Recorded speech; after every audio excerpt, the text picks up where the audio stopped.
Hey everyone, it's Mel. I have a very strange one for you today. Antrum, the deadliest film ever made. Today I want to talk to you about the movie Antrum. This is a found footage horror film that was designed and marketed to make people believe it was a movie found recently that was made in the 70s. Some of the canon and lore behind the film is that it was only ever played once and everyone in the theater where it played died. In 1988, a small movie theatre in Budapest, Hungary, burnt to the ground. Bystanders that had witnessed the event described it as if the building had spontaneously erupted into a monument of fire. And not in the projector room, it seemed to have multiple starting locations. And it said that the only people that saw this movie outside of that theater were like festival review boards, and all of the members of those boards that watched the movie died. It's kind of the holy grail of underground cult films that no one has seen. The marketing's pretty cool. It builds a lore.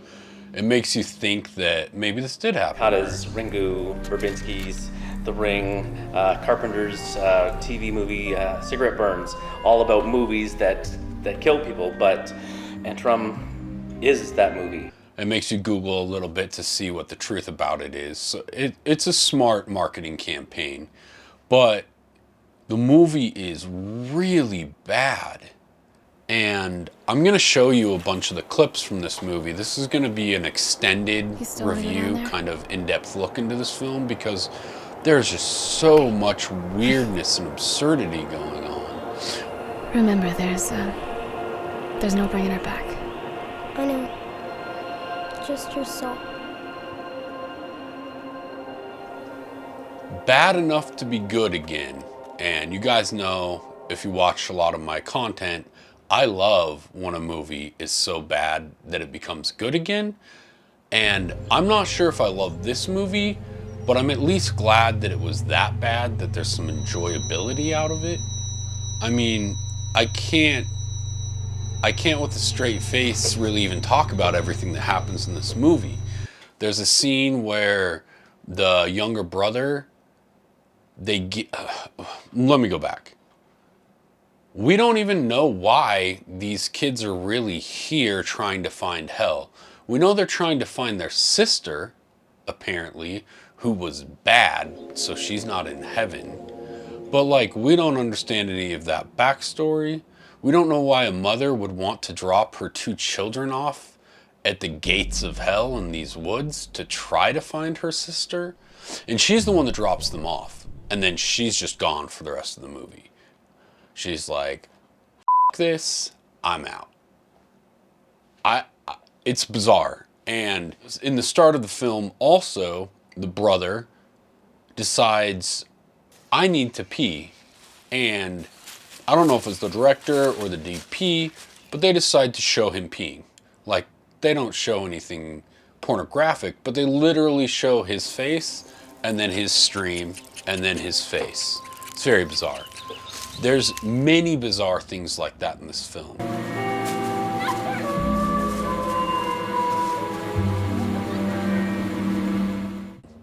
There is a scene where one of the, I don't even know what they are. They're like the redneck keepers of the hellscape.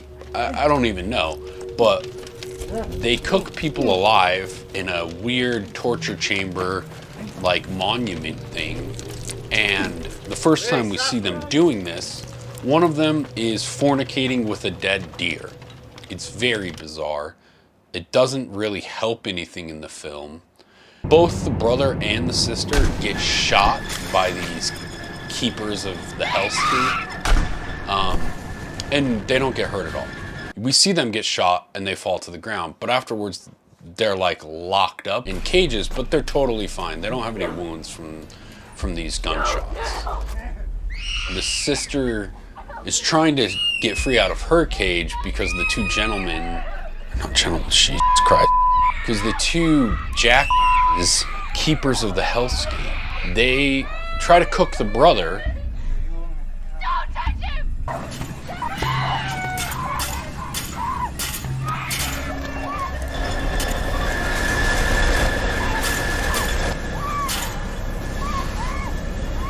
And she breaks free, stops the situation. God!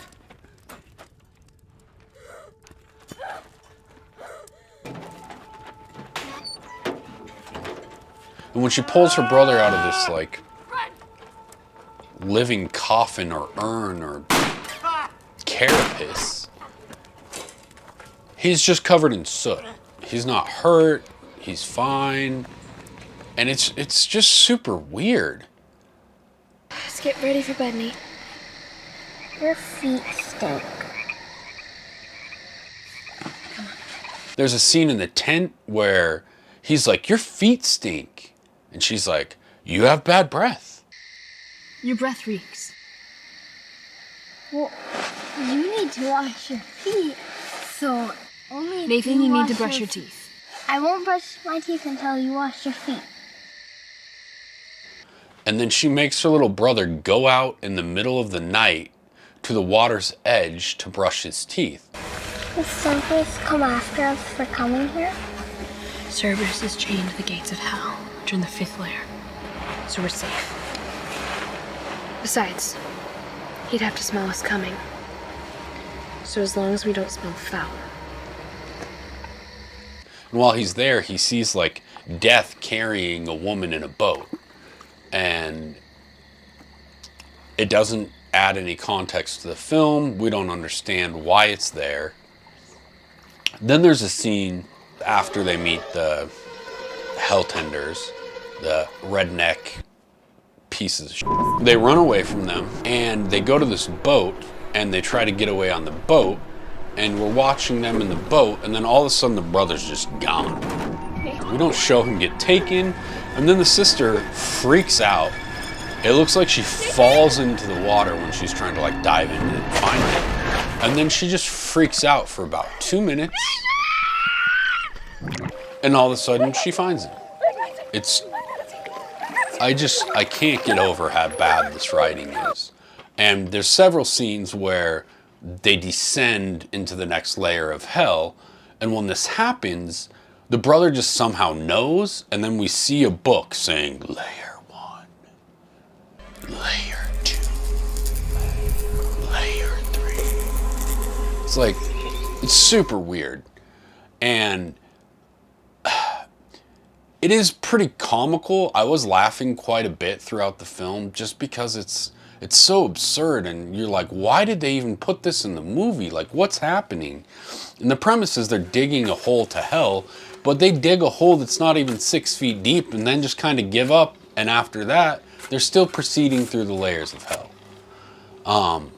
Another really bizarre thing is there's this weird found footage that just gets interspliced into the film near the end, and there's no reason for it. We don't understand why it's there. It's just to like create some subtext of weirdness, I guess, and make you want to be scared, but it just comes off very bizarre.